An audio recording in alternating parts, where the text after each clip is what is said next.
many, many thanks must go to all of those who've worked in my lab over the years and who've worked with me at Woods Hole.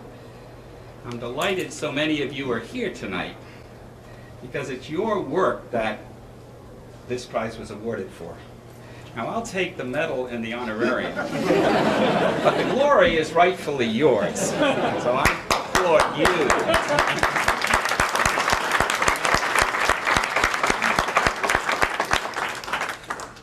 I would also like to thank all those in our field.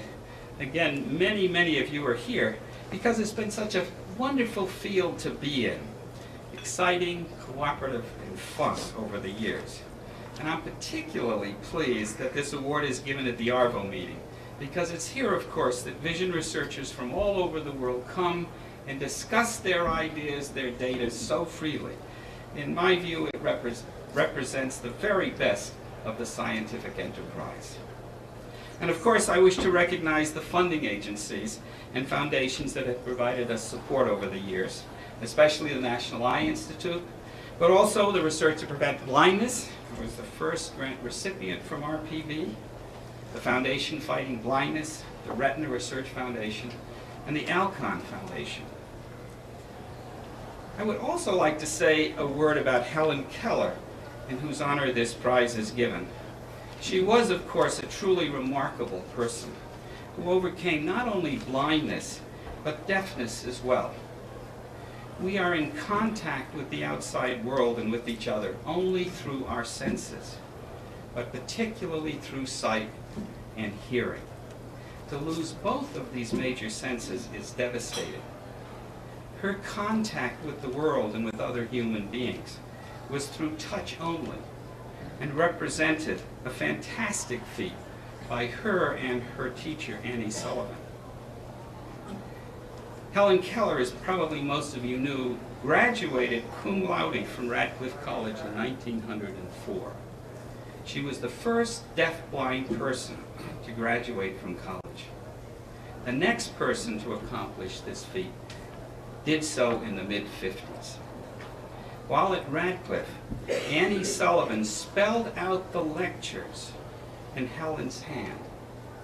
Really unbelievable. I'm certainly glad that Annie Sullivan did not have to tap my lectures into her hand. Imagine, if you will, how very different this wonderful reception would be if all of us could interact only by touch. Now, I'm not recommending that any of you try the experiment. You might get into a lot of trouble. Last but not least, I want to thank the Helen Keller Foundation for establishing this prize, and the selection committee for obvious reasons. Bob Morris, the Helen Keller president, Keller Johnson, and the Helen Keller family, the Helen Keller Foundation trustees, and Laura Beckwith, who made all the arrangements for this wonderful evening. I had the great pleasure a few years ago of visiting the Helen Keller Foundation in Alabama, and I met there a very strong advocate of the foundation, the late Charlie Boswell.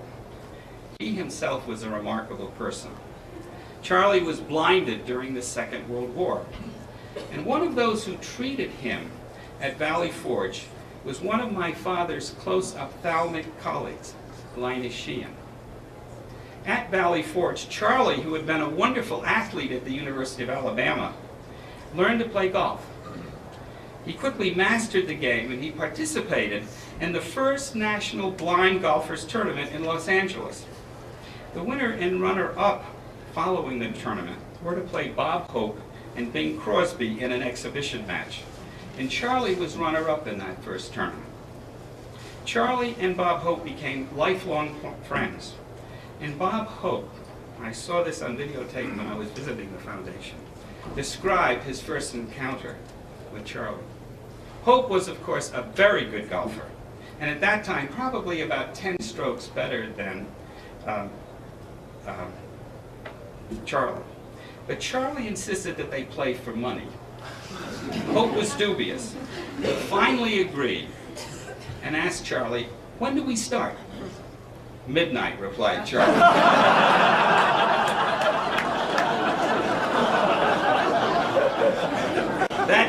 really endeared Charlie to Bob Hope. So again, thanks to all of you for coming and for making this such a very special evening for me. I end with a slight modification of Helen Keller's oft-stated plea. Help to hasten the day when there shall be no blindness. Thank you all very much.